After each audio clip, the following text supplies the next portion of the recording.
வணக்கம் நண்பர்களே, நான் உங்கள் பாலாஜி அலைஸ் பவிஷமார். குரு வணக்கத்துடன் இன்றைக்கி டாபிக் உள்ள போவோம். இன்றைக்கி நம்ம பார்க்க போகிறது என்னென்னா 5ஆம் பாவக ரகசியங்கள். சரி, இந்த 5ஆம் பாவக ரகசியத்தில் என்னென்ன இருக்குது அப்படின்னா, நிறைய பேருடைய நிறைய ஆதிபத்தியங்களை சொல்லி எல்லா ஆதிபத்தியத்தையும் சொல்லி அந்த ஆதிபத்தியத்திலேருந்து உங்களுக்கு புரிய வைக்கணும் அப்படின்றது இல்லை. ஏன்னா யூடியூப்பில் இன்றைக்கி வீடியோ போட்டிங்கன்னா ஏகப்பட்ட ஆதிபத்தியங்கள் கண்டிப்பாக கிடைக்குது. ஸோ அதை என்னை பொறுத்த மட்டும் சொல்லாததை சொல்லுவோம் அப்படின்றது தான். புரியுதுங்களா? ஸோ அப்போது 5ஆம் பாவகம் என்ன? வழி வழியாக சொல்கிறது பூர்வ புண்ணியஸ்தானம். 5ஆம் பாவகம் அப்படின்றது பூர்வ புண்ணியஸ்தானம். குழந்தை பாவகம், காரகன் பார்த்திங்கன்னா குரு அப்படின்னு சொல்லிடுவோம். குழந்தையை கொடுக்கக்கூடிய பாவகம், குழந்தை பாகியம், அதிர்ஷ்டம் அப்படின்னு சொல்லக்கூடியது, இதெல்லாம் சொல்லுவோம். இன்னும் நிறைய இருக்குது. 5ஆம் பாவகத்துக்கு இன்னும் நிறைய இருக்குது. ஸோ சொல்லப்படாதது என்ன அப்படின்றதை பார்ப்போம். 5ஆம் பாவகம் தான் உங்களுடைய எண்ணம் செயலை குறிப்பது. உங்களுடைய எண்ணம் எதை நோக்கி செல்கிறது அப்படின்றது 5ஆம் பாவகம். 5ஆம் பாவகம் தான் கிட்டத்தட்ட பார்த்தீங்கன்னா மனசாட்சி அப்படின்னு சொல்லுவோம். பார்த்தீங்களா? மனசாட்சியோட பேசியா அப்படின்னோமே, அந்த மனசாட்சியை தூண்டுவது 5ஆம் பாவகம் தான். அந்த மனசாட்சி, அதாவது 5ஆம் பாவகம் சுபத்தன்மையுடன் இருந்தால் மனசாட்சி இருக்கக்கூடிய அமைப்புகளில் இருக்கும்.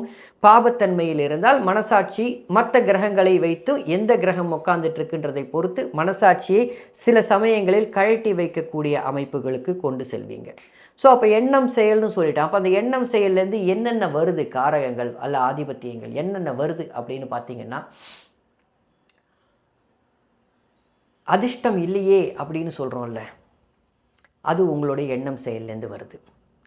ரெண்டாவது சூதாட்டம், கேம்பிளிங் அப்படின்னு சொல்கிறோம். பார்த்தீங்கன்னா இன்றைக்கி 5ஆம் பாவகத்துடன் ராகுவோ அல்லது புதனோ தொடர்பு பெற்று, இல்லை 6, 8, 12ஆம் அதிபதிகள் தொடர்பு பெற்று இருக்கும்பொழுது பெருவாரியான மக்கள் ஷேர் மார்க்கெட்டில் இருக்கிறத பார்க்கலாம். இல்லை கிரிப்டோ கரன்சி, இல்லை 1 போட்டு 2 எடுக்கிறது, கேம்பிளிங்கு, கேசினோ விளையாடுறாங்க பார்த்தீங்களா? பிளாக் ஜாக்கு, கேசினோ, போக்கர், இவங்கெல்லாம் விளையாடுறது. அதுக்கப்புறம் பார்த்தீங்கன்னா ஆன்லைன் ரம்மி விளையாடுறது. இது எல்லாமே 5ஆம் பாவகம், எண்ணம் செயலை குறிப்பது.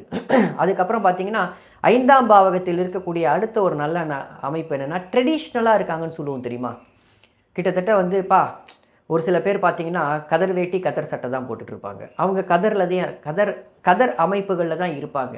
இல்லை ஒரு சில பேர் பார்த்தீங்கன்னா இப்போ அக்ரஹார அமைப்புகள்லாம் பார்த்தீங்கன்னா மடிசார் கட்டிக்கிட்டு இருப்பாங்க. தே ஆர் ட்ரெடிஷ்னல் அப்படின்னு சொல்லுவோம்.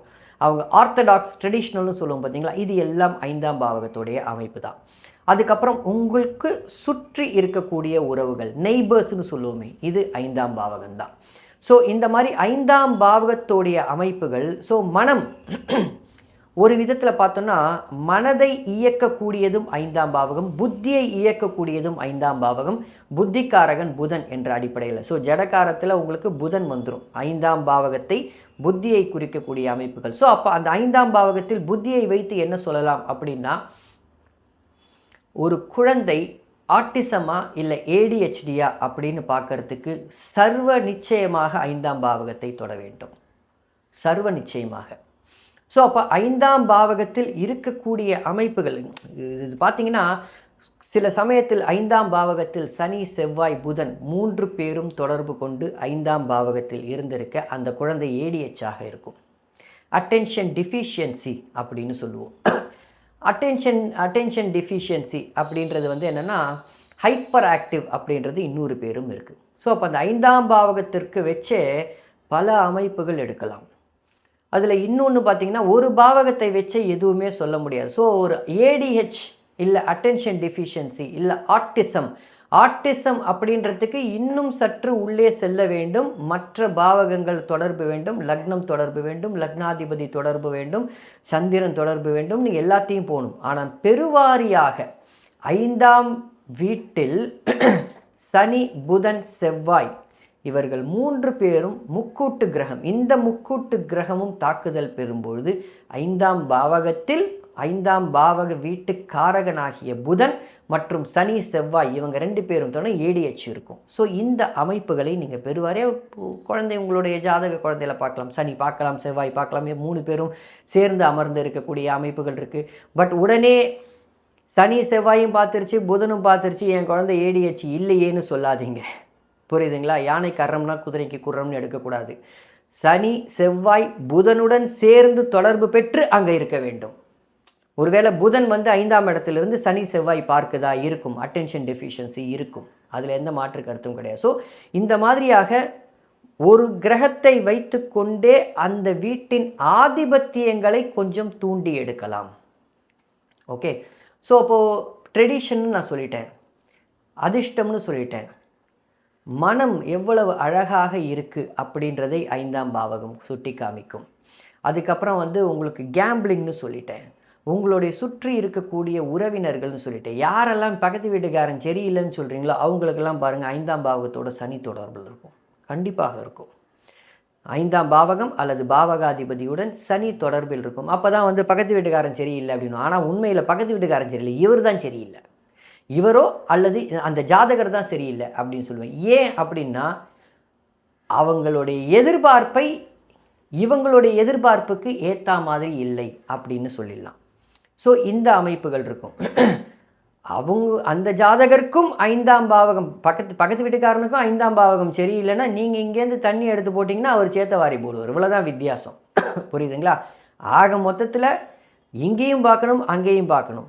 ஸோ கேம்பிளிங் அமைப்புகளை சொல்லிட்டேன். அதுக்கப்புறம் வேறு என்ன இருக்குது? 5ஆம் பாவக அடிப்படையில் பார்த்தீங்கன்னா சில சமயத்தில் வந்து ஆண் குழந்தையா பெண் குழந்தையா அப்படின்றத 5ஆம் பாவகம் வச்சு பார்க்கலாம். அது குழந்தை அடிப்படையில் உயிர்காரகத்துவம் அடிப்படையில் வந்துடும். 5ஆம் பாவகத்துடன் 6-8 அதிபதிகள் தொடர்பு பெற்றால் சில சமயத்தில் நான் ஷேர் மார்க்கெட் ஸ்டாக் மார்க்கெட் அப்படின்றது சொல்லிட்டேன். சில சமயத்தில் வந்து பார்த்திங்கன்னா அதில் எந்த கிரகம் தொடர்பு பெறுறதுன்றதை பொறுத்து வெற்றியை கொடுக்க போதா இல்லை நன்மையை கொடுக்க போதா, லாபம் வரப்போதா அப்படின்றத சொல்லிடலாம்.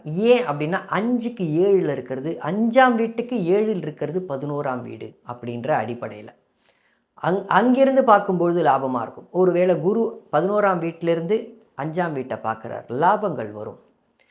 ஆனால் அதே சமயத்தில் சற்று கான்ட்ரவர்சியான விஷயந்தான், பட் இருந்தாலும் உண்மை. 5ஆம் பாவகத்துடன் தொடர்பு பெற்ற கிரகத்தின் காரக தொழிலில் அல்லது வேலையில் கூட நீங்கள் இருப்பீங்க. இது உண்மை. உங்கள் ஜாதகத்தில் பொருத்தி பாருங்கள். ஏன் சொல்கிறேன் அப்படின்னா ஒரு உதாரணத்துக்கு சொல்லும். 5ஆம் பாவகத்தில் சனி அமர்ந்தால் அவர் 10ஆம் பார்வையாக 2ஆம் வீட்டை பார்ப்பார். இது ஒரு அமைப்பு. 5ஆம் பாவகத்தில் குரு அமர்ந்தால் அவர் லக்னத்தை பார்ப்பார். அமைப்பு புரியுதுங்களா? லக்னத்தை பார்ப்பார் அப்படின்ற அடிப்படை வரும். ஸோ 5ஆம் பாவகத்தில் அமர்ந்த கிரகம் கூட உங்களுடைய வேலை அல்லது தொழிலை நிர்ணயம் செய்யும் அமைப்புகளில் இருக்கும் அப்படின்றது தான் இதில் இருக்கக்கூடிய நிதர்சனமான உண்மை. ஸோ அடுத்ததை பார்ப்போம், அடுத்த பதிவில் பார்ப்போம். இந்த வீடியோ உங்களுக்கு பிடிச்சிருந்ததுன்னா லைக் பண்ணுங்கள், சப்ஸ்கிரைப் பண்ணுங்கள், இன்னும் நிறைய பேருக்கு ஷேர் பண்ணுங்கள். சரியா? அடுத்த பதிவில் பார்ப்போம். நன்றி நண்பர்களே.